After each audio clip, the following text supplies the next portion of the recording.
আজকে বানাচ্ছি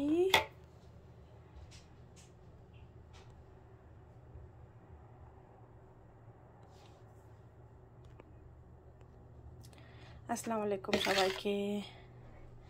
আমি আজকে বানাচ্ছি বাচ্চাদের জন্য সকালে ব্রেকফাস্ট প্যানকেক।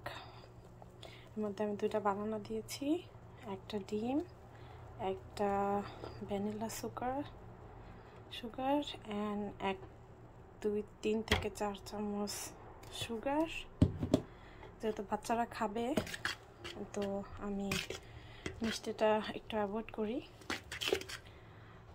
আর বড়দের জন্য নিজেদের টেস্ট মতো আপনারা বিভিন্ন রকমের সিরাপ বা জেলি অ্যাড করতে পারেন, বা হানি দিয়ে আপনারা খেতে পারেন। আমি এখন দিয়ে দিচ্ছি মেলটা, এটা দিয়ে ময়দাটা দিয়ে আপনারা একটু অ্যাড করবেন, বানানাটা অ্যাড করে এটার সাথে এটা আমি দিয়ে দিচ্ছি মিল্কটা আপনারা নিজেদের টেস্ট মতো দিবেন।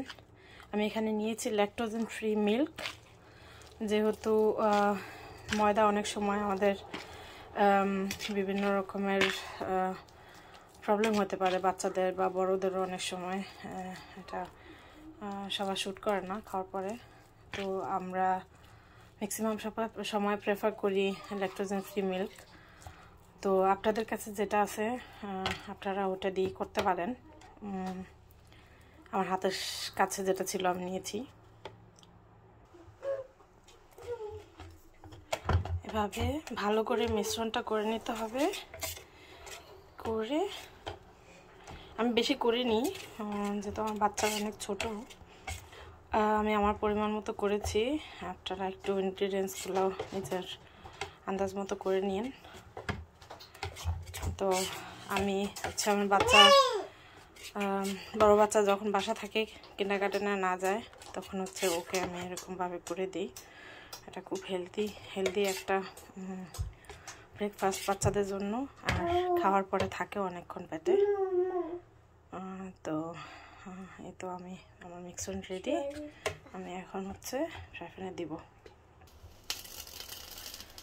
আমি চুলায় একটা ফ্রাই প্যান দিয়ে মিডিয়াম হিটে দিয়েছি। এখন আমি এটার মধ্যে এরকম বাটার আছে, বাটার একটু দিয়ে ফ্রাই প্যানটার মধ্যে আমি প্যানকেকগুলো ভেজে নিব।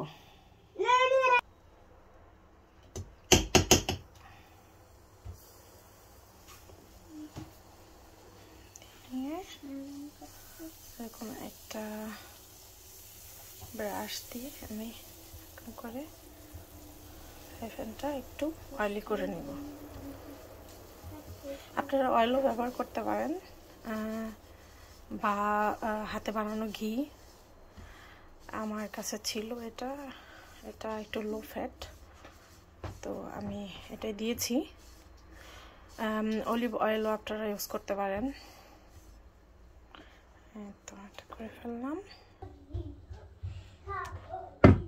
এরকম করে একটা চামচের সাহায্যে আপনারা দিয়ে, আমি এরকম রুটি মতো করি। এটা ভালো হয় আমার হাতে। আপনারা এটা অনেকে ছোট সাইজের করে বা আরও বড় রুটি মতো করে। তো আমি একটু ছোট ছোট করে করি, যেহেতু বাচ্চাদের জন্য। একদম বড় রুটিও করি না, আবার একদম ছোট ছোট, যেটা টিপিক্যাল প্যানকেক যেটা আমেরিকান স্টাইল হয়ে থাকে। তো আমার কাছে এটা ইজি মনে হয়। এটা আমি আমার মতো করে করি। আপনারা একটু এরকম রেখে দিবেন কিছুক্ষণ। যখন এটা একটু উপরে একটু এরকমই হয়ে যাবে। প্যানকেক কিন্তু বেশিক্ষণ ফ্রাই প্যানে রেখে দিলে নিচে পুড়ে যায়, একটু কালো কালো হয়ে যায়। পুড়ে না, বাট খুব সাবধানে টাইম মেনটেন করে এটা করা লাগে। এই যে আমি এটা এরকম করে উল্টে দিব। বাটারটা অয়েলটা ব্যবহার করলে কি হয়, নিচে পোড়াটা একটু কম হয়। অনেক মানে নতুন ফ্রাই প্যান থাকলে, অয়েলি ফ্রাই প্যান থাকলে আপনাদের হচ্ছে বাটারটা অনেক সময় লাগে না। তো বাটারটা ভালো বাচ্চাদের জন্য, এই জন্য আমি বাটারটা প্রেফার করি সবসময়। আমার এটা খুব সুন্দর করে হয়ে গেছে। এখন আমি এটা তুলে নেব। তুলে নিয়ে এই যে আমার এটা একদম দেখতে পড়াটার মতো লাগছে, বাট ট্রাস্ট মি অনেক অনেক টেস্টি। বাচ্চারা তো অনেক পছন্দ করে। তো একটু ভালো করে ভেজে নিতে হবে, যেহেতু আমরা এটার মধ্যে একটা ডিম দিয়েছি। ডিমটা অপশনাল, যদি আপনারা বানানা প্যানকেক করেন তাহলে আপনারা ডিমটা অ্যাভয়েড করতে পারেন। আমি দিই, কারণ হচ্ছে বাচ্চারা খাবে, এজন্য ভালো করে ভেজে নিতে হবে, তাহলে ডিমের স্মেলটা থাকবে না। এই তো আমার ফাইনাল প্যানকেকের। Thank you for watching, keep in prayer. আল্লাহ হাফেজ।